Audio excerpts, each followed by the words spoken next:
right, y'all, and welcome back to another special episode of Black Mass Paranormal, where I'm going to break down kind of what happened in my last video that happened to be live. In this video that I'm about to show you, I had traveled down to the Ocoee side of the Appalachian mountain chain. Now, this area is very distinct because it's really old. It's one of the oldest parts of Appalachia, and I am in the location of where I believe all of the paranormal activity in Appalachia started. So this area, it's a pretty mountainous area, but I had to stop because, like, the Bigfoot structures, it's just absolutely wild. Absolutely wild. See them up there? It's one after another, after another. All that very distinct triangular structure shape. Now, at this point, I'm totally fascinated with all of these structures. I don't really know exactly what these structures are meant to signify. They are reported a lot with the Bigfoot sightings. There's no question about that. It seems like every Bigfoot researcher in the world happens to notice these types of they either mark them in an X, or the ones that I typically see in East Tennessee, they're real pyramid shaped. The majority of the branches aren't just as a result of a wind, like wind blowing and knocking them down. They usually don't even go to the tree that they are under or like leaning against. It's usually a different species of tree that they create this pyramid or X type shape. But this area, I believe, is essentially where all of the paranormal activity kind of originated. So what I'm standing on are two tectonic plates that collided together over 450 million years ago. The North American plate and the African plate. With the collision of these two plates, I think there was a massive amount of energy that was released that caused distortion in the electromagnetic field surrounding Earth. With that being said, that would lead to a significant amount of paranormal activity happening along this mountain chain. There are stories of pterodactyls being seen there. The Thunderbird is obviously reported by the Native Americans. There have been, I think, 5, now 6 Sasquatch sightings since 2018. The whole area, the reason why I was there is because I got a lead that there was supposedly that there were these impression footprints that were molded into limestone. So they are primate-like footprints that were saved in limestone. So no matter what your belief is on the paranormal, the existence of cryptids or Bigfoot, the fact that we should not be having footprints of any sort of human or primate in limestone. I wanted to get up to the creek, but this right here, hands down, look at this. That, like, that's a bed.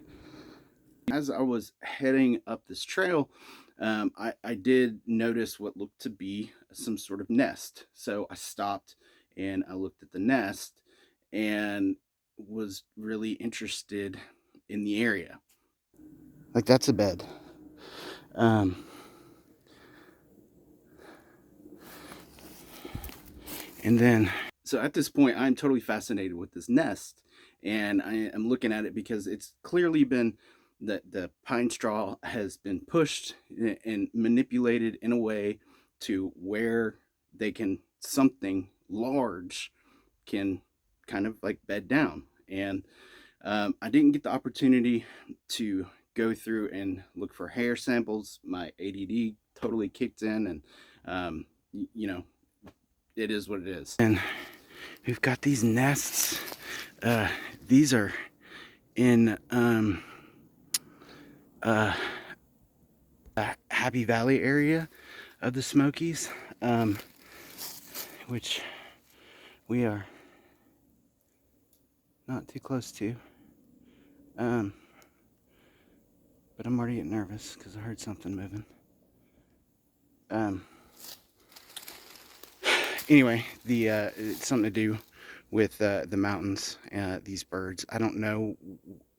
Actually, I don't know if these are actually birds' nests. Because the closer, more it's just I begin to hear something moving. I see what looks to be some sort of figure or like black mass leaning against like a tree almost.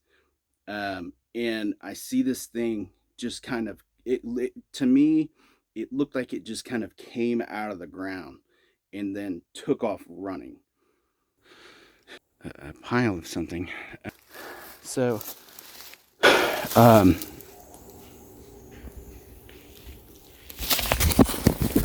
um,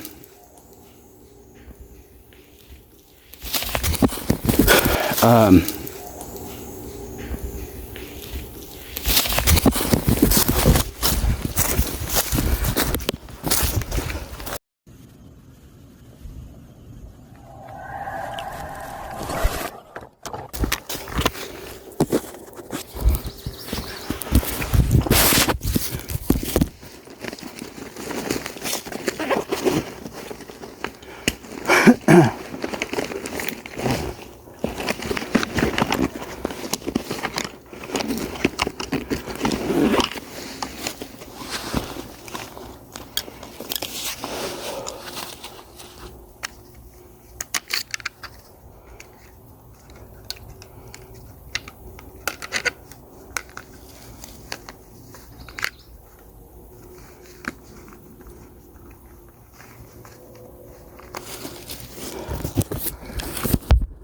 this is where the hard part of the paranormal comes in.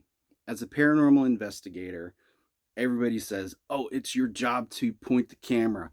It's your job." No, my job is to make sure that I get home to my family. Would I have loved to gotten exact footage of what I saw? Absolutely. Am I kicking myself every day because I missed the shot? Absolutely. Like, it's just when you are put into a situation like that, you don't know exactly how you're going to react. With me, yes, I go out there alone. Yes, I do. I'm very experienced in the mountains. But when you're put in a situation like that, you never know your response. My initial response was, at the time I was just recording on my phone. So obviously my phone doesn't have any tripod. I typically have a gimbal set up that I will use, that will hold my phone upright. I wasn't even to that point yet where I just happened to find this stuff. So I wanted to obviously put the phone facing whatever was moving. I couldn't do that. I also realized that I didn't have my sidearm on me. My sidearm was in my bag. So my first instinct wasn't to get the perfect footage. It was to get my firearm to protect myself. And, you know, I've ran into this situation a couple of times. It happened with the feral people with that scream. My research tends to point to the fact that there is an existence of people living in that area that are causing harm. But at the same time, I don't have definitive evidence for it. And in that situation, my first instinct was to put my helmet on because I thought something was going to charge me. Luckily, this time I had my helmet on, but I didn't have my firearm on me. So, yeah, that's the situation that I find myself into. Now, I didn't immediately leave. I stayed and I filmed that live, which then I found several footprints.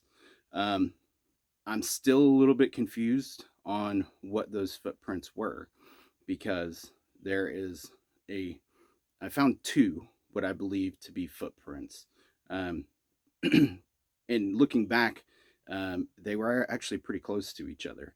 So they may have been from that same line, but it was an obvious front, like forward. It was an obvious forward step. Then another one, probably about 8 feet away, like that I could see. Now, whether this was the stride or maybe whatever this thing was just heavy on one side when it moved, that could have caused the impressions as well. At the same time, we were kind of thinking during the live that it could have been a horse. Well, the thing is, there was only one like print.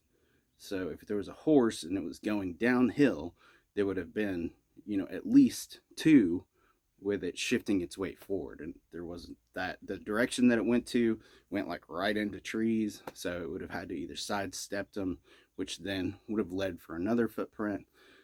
But the reality is, people really do go missing in the locations that I go to. Like, I do my best to try to tell you all exactly where I'm at. I probably won't in this video because I have to go back. But the general area I was in.